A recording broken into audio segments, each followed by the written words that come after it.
Hey crew, welcome back to my channel, the only place that uncovers deeper and reveals what the cameras never had the guts to expose. You think you've seen it all in the sister wives world? Think twice, because what we're about to share makes every other Brown family secret pale in comparison. Check out this photo. For years, fans believed they knew every page of Kody Brown's tale. 4 wives, 1 man, constant heartache. But behind the scenes, behind the smiles and staged confessions, there was another. Someone who wasn't supposed to be. A 5th wife, in plain sight, yet hidden. And what's worse, both Meri and Robyn were aware of her and were complicit in keeping her identity under wraps. Before we get into all of this, make sure you're subscribed with the bell on, because what you're about to hear isn't rumor. It's the kind of truth that ends families and careers. If you've ever felt like Kody's tale didn't add up, you were right. Now, let's roll back. Late 2018. The cracks in the Brown family were already beginning to appear. Janelle was drifting apart. Christine was doubting everything. Meri was a ghost in her own house. And Robyn, the self-touted peacemaker, was now clocking long hours away from Flagstaff. Officially, of course, she was visiting family members. But our source says that on those trips, she wasn't alone. She was seeing someone, a woman, named Kara Lee, someone fans had never heard of until yesterday. On the surface, Kara was a family housekeeper. She assisted Robyn with child-rearing, ran small errands, kept the house ticking over. But the reality, as those involved knew, was far from it. Kara wasn't assisting. She was involved in something clandestine, a marriage not designed to be out of the shadows. One of the former crew members explained it this way. There were indications all over, but nobody wanted to acknowledge it. She'd address him as Sir when she didn't think anybody was watching. She had her own room in the Flagstaff house, but everybody was informed that it was a guest room. And the way Robyn spoke to her, it wasn't astonishment. It was domination. Meri, meanwhile, was holding on by her fingernails to the dying embers of a marriage in extremis, but even she started getting a whiff that something wasn't right. One evening, according to texts subsequently leaked by a production assistant, Meri tackled Robyn in the kitchen and told her, "You're hiding something. I can feel it. You and Kody, you're keeping someone from me." Robyn didn't disagree. She merely said, "It's complicated." Complicated. That word would come back again and again. It was the word everyone used when they didn't want to say illegal, when they didn't want to say betrayal. By the time 2019, the dynamic within the Brown family had changed entirely. Kara no longer hid. She rode with Kody and Robyn. She ate at family dinners. And although the cameras never captured her, crew logs indicate she attended. Daily. Every shoot. So who was she? How did Kody meet her? And why did Meri and Robyn go to great lengths to keep her out of the spotlight? That's where the story begins its first dark turn. Because when Meri finally attempted to reveal the truth, she found out how far Kody and Robyn would go to keep their secret 5th wife. To learn how it all fell apart, we need to turn the clock back to one exceedingly particular day in early 2020. The day Meri discovered the evidence that turned everything upside down. And believe me, after hearing what she found out, you'll never see the Brown family in the same light again. It began, as all betrayals tend to, with something little. An error. A slip in a skillfully woven deception. Meri was accustomed to being excluded from the family circuit, the constant meetings she was not invited to, the excursions she learned about only when the cameras are on. But a quiet phone alert one evening broke it all. It was early 2020, around midnight. Meri sat in her Flagstaff rental, browsing through old pictures, when her phone vibrated, a shared cloud notification. A video clip had been uploaded to a folder she shared with Robyn many years before. The name was Wedding Prep K&K. She assumed it was an old memory, perhaps some behind-the-scenes footage from one of Robyn's jewelry shoots. But when she opened it, her life stopped. The unstable clip revealed Kody, in a black suit, standing, in what appeared to be a cabin, wooden walls, candelabras, and a veil draped in the background. In front of him stood a woman in white lace, her face hidden by the angle of the camera.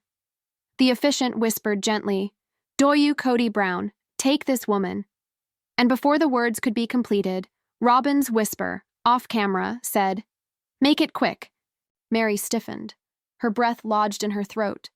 She watched the clip again and again until the screen went fuzzy with tears. This was not a ceremony for television. This was not a part of any narrative. This was something else, something taboo. Hours later, she sent Robyn a text. "What is this? What are you doing?" No response. Another text. "Who is she?" Still nothing. Finally, a third. "You promised me there wasn't another." The next morning, Robyn showed up at Meri's door. No cameras. No makeup. Just fear. According to a source close to the family, Robyn's first words were, "You weren't supposed to see that." Meri questioned her. Who was this woman? Why was Kody wearing a wedding suit? Robyn refused to deny it. It was spiritual, she claimed. Legally, it doesn't mean anything. But Meri wasn't having it. She'd heard too many spiritual rationalizations already. The same week, Meri phoned Christine. She needed backup. Someone who would believe her. Christine listened, quiet during most of the call, and then told her, "Meri, I think I've seen her too." Christine remembered a woman who had attended a number of parties, muted, nearly invisible. She'd thought she was a staff member, a housekeeper or assistant, but there was one incident she couldn't shake. "Kody referred to her as my girl," Christine said. "He never even called me that when I was his wife." The puzzle pieces started to fit. The mystery woman wasn't a rumor after all. She was very real. And Kody and Robyn had gone to great lengths to keep her under wraps. But then came the part that no one saw coming. Days later, Meri's mailbox contained a plain envelope. No return address. Inside were 2 photos, one of the secret ceremony and another of a legal document, partly blurred but unmistakable. The signature read, Kody Wynn Brown. The other signature, Kara Lee Brown. If this were true, it meant that Kody had violated all the rules he professed to live by, not only spiritually, but legally. And Robyn, in all reports, had been the one who had organized it. Meri wanted to go up against Kody face to face, but Christine advised her to hold off. "You don't go to war without evidence," she said, "and you don't go up against Robyn without expecting to bleed." The following days, Meri started collecting evidence. Hush hush, nicely done. Old books, erased photographs, bank statements that didn't jibe. And what she uncovered confirmed this wasn't only an emotional betrayal, it was monetary as well, because Kara wasn't merely the secret wife. She was on the payroll. Her name showed up under a freshly formed LLC filed by Robyn, weeks prior to the ceremony. The corporate name? Silver Birch Holdings, the same account that had been shelling out consultants, but in reality, financing the secret home Kody shared with Kara. When Meri put it together, she knew what this meant. Kody had not only married a 5th wife in secret. He'd constructed a life and paid for it on the family dime. And to make matters worse, Robyn was the mastermind behind it all. But Meri wasn't going to remain silent any longer. She was finished being erased, finished being lied to. And she had a final move, a method of exposing Kody's 5th wife to the world at large. The question was, could she do it before Robyn interrupted her first? Because what came after wasn't only betrayal, it was war.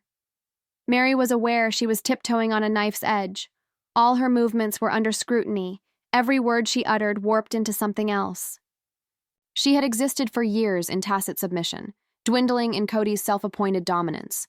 But this was different. Now she had evidence, and that made her a threat. She began small. She did not approach Kody directly. Rather, she approached someone who'd long been his friend, Janelle. Of all the people involved, Janelle knew best the money web that bound the family together. She knew where the accounts were hidden and how to track the money. They sat one night at a coffee shop just outside Flagstaff, far from the cameras, far from Robyn's grasp. Meri pushed a folder across the table, photos, LLC documents, the copy of the wedding clip screenshot, and a replica of that envelope she'd gotten.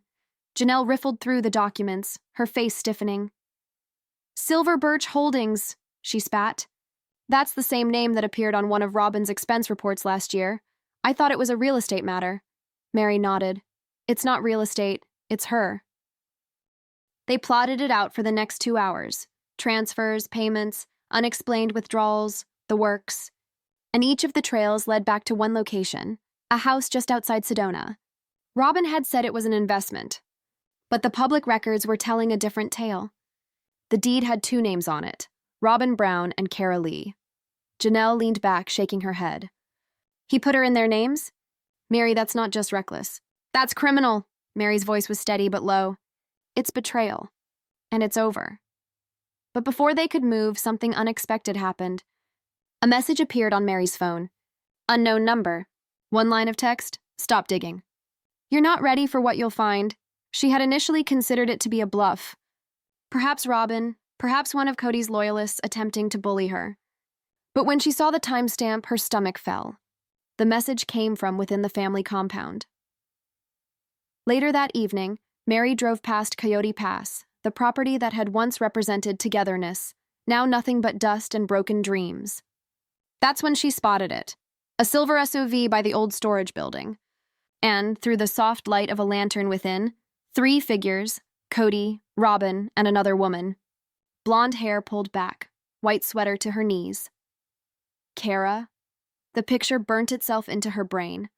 The leaning in of Kody, whispering. The watching by Robyn, protective, possessive even. Meri sat rigid in her car, trembling.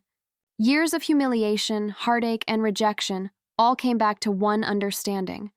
She was seeing the truth the whole family had been gaslit out of denying. She picked up her phone and started recording. The picture was shaky, the image out of focus, but you could hear them talking. Robyn's harsh voice. You can't just drop by here. Wet decided. Kody cut her off. We'll take care of it before it ever gets out. Then Kara softly. They already know, Kody. They're discussing it. Meri's breath was caught. She'd just gotten it all she required. Their fear, their secret, their guilt. But she did not realize that there was somebody else observing her. The following morning, Meri woke up to have a note stuck on her car windshield. In careful, intentional print. If you release that video, we'll ruin everything you care about. It hadn't been signed. But it didn't have to be. She recognized whose hand had written it. Robyn's. It was no longer about secrecy. It was about control. Robyn had made the leap from manipulating to intimidating, but Meri was not backing down. She forwarded the video to Christine and Janelle, instructing them, if anything happens to me, make sure this gets out. That's when Christine dropped the final piece of the puzzle, something that made Meri's evidence look like just the tip of the iceberg. Christine had spoken to a former TLC crew member who revealed that the network had known about Kara for years. They'd even filmed footage of her, but Robyn demanded it be buried, threatening to sue the show if it ever aired, and that's when it all made sense. The secrecy, the cuts, the deleted scenes, the drastic change of storylines. TLC wasn't shielding Kody for ratings. They were shielding a scandal that would kill the show altogether. But now that shield was breaking. The footage was real. The marriage was true. And for the first time, Meri had the power, and only one thing was left to ask. How do you reveal a secret when those who are keeping it can wipe you out?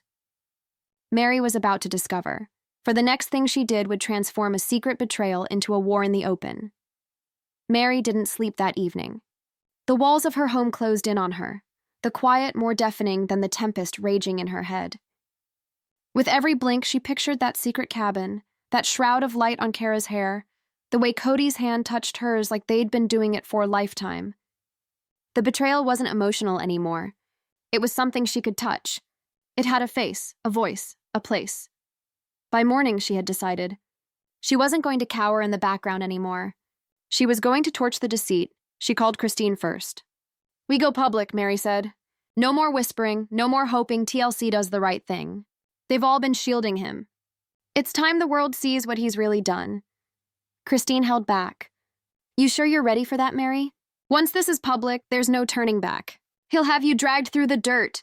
Meri's tone didn't vacillate. He already did. The strategy was straightforward, or at least they believed so. Meri would release the video to one outside reporter who had written about the Brown scandals in the past, someone who wouldn't fear TLC attorneys. Christine would give them the money trails. Janelle would verify the business connections. They'd have it all, the proof, the motive, and the tail, but others moved faster than they did. That same morning, a post appeared on a private Sister Wives forum. A grainy still image from Meri's video. The caption read, "Kody's fifth wife is real. Ask Robyn who Kara Lee is." Within minutes, the thread exploded. Fans dissected every pixel, every shadow. Some thought it was fake. Others said they'd seen Kara in the background of old episodes. But the damage was done. The secret was out. Meri's phone rang constantly. Unknown numbers, reporters, even the legal department at TLC. And then, one phone call that made her blood freeze. Kody. She hesitated, not sure if she should pick it up. His voice was low, steady, too controlled. "You don't know what you're doing, Meri. You're thinking you're helping yourself, but you're not. You're hurting everyone, including yourself," Meri swallowed. "You already did that for me, Kody, years ago," he sighed. "You want to play victim? Fine. But keep in mind, everything that you think you have can be taken away." Like that, the line went dead. 2 hours passed, and Christine called, frantic. "Meri, check your emails." In her inbox was a message from an anonymous sender. Screenshots of Meri's old catfishing scandal, resurfaced and edited with new fake messages, painting her as the manipulator. Asmr campaign. And it had Robyn's fingerprints all over it. It was clear they were going to fight dirty. Meri sensed the earth tilt under her feet, but far from backing away, she doubled back. "If they're going to pull me, they'll pull themselves along with me." She reached out again to the journalist, sending the whole thing, the photos, the video, the documents. But before she sent it, she paused. Because if this went live, the backlash wouldn't just ruin Kody and Robyn's reputation. It would implode the family for good. Christine, feeling her pause, spoke softly. "Sometimes the truth costs everything, but silence costs more." That was enough for Meri. She sent it, and that's when it all began to come apart, faster than anyone could prevent it. Within 24 hours, the news reached every major entertainment media. Sister Wives scandal. Sources confirm Kody Brown's secret fifth marriage. Social media erupted. Fans stormed the forums, crying out for answers. TLC remained mum. Robyn disappeared. Kody issued a cryptic statement about private family issues, but it only made things worse. And in the pandemonium, Meri got one last text from a number she didn't know.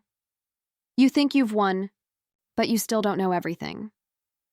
Along with it was one photo, a signed legal document with the name of one person scribbled in red. Robyn Alice Brown, witness. It didn't take a genius to get the message. Robyn hadn't merely known Kara was married to Kody. She'd seen it. This was more than betrayal. This was an alliance, and as Meri looked at that photo, there was one thing running through her mind. If Robyn would risk her everything to keep this a secret, what else was she keeping from everyone all along? Because if this is the start of it, the next thing that comes out will ruin all that is left of the Brown family name and what is on the horizon. Makes this seem like the storm before the calm. The world was watching now. Within 48 hours, the Brown family had gone from a household name to a global scandal. News channels replayed Meri's leaked footage on loop forums lit up with conspiracy threads. Fans analyzed body language, timestamps, and every frame from years of episodes, asking the same question. How long had Kody been living this double life? TLC issued a brief statement. The network is considering the situation internally. But behind the scenes, pandemonium broke out. Crew members were being grilled. Editors were instructed to erase old footage. And someone with access, was deleting files from the cloud. Christine and Janelle attempted to calm Meri down. "You did what you needed to do," Christine said. "Now let the truth speak for itself." But Meri couldn't dispel the sense that the truth was not yet complete. That was proven correct. 3 days after that, Meri found an unmarked USB drive in the mail. No return address, no message. Just a tiny label with one word in blue ink, recording. She paused before inserting the plug. The document was several months earlier than when the scandal erupted. She pressed play. Kody's voice rang out in the space, low, strained, a secret recording. She never was supposed to know Robyn. None of them were. And then Robyn's voice, pointed, whispering but audible. "You said you would deal with it. You said, if Meri opens her mouth, it's finished. You know what we have to lose, Kody. She won't. She's too afraid. Always has been. Robyn." Then see that she remained so. The clip stopped. Static. Silence. Meri sat stunned, the color draining from her face. This wasn't evidence of dishonesty, it was intent. Robyn and Kody had planned not only to conceal a marriage, but to shut her up altogether. Her hands were shaking as she saved the file on her phone. Christine's words rang in her mind. Sometimes the truth costs everything. But before she could send it, her phone vibrated. A message from an unknown number. The same number that had threatened her earlier. We told,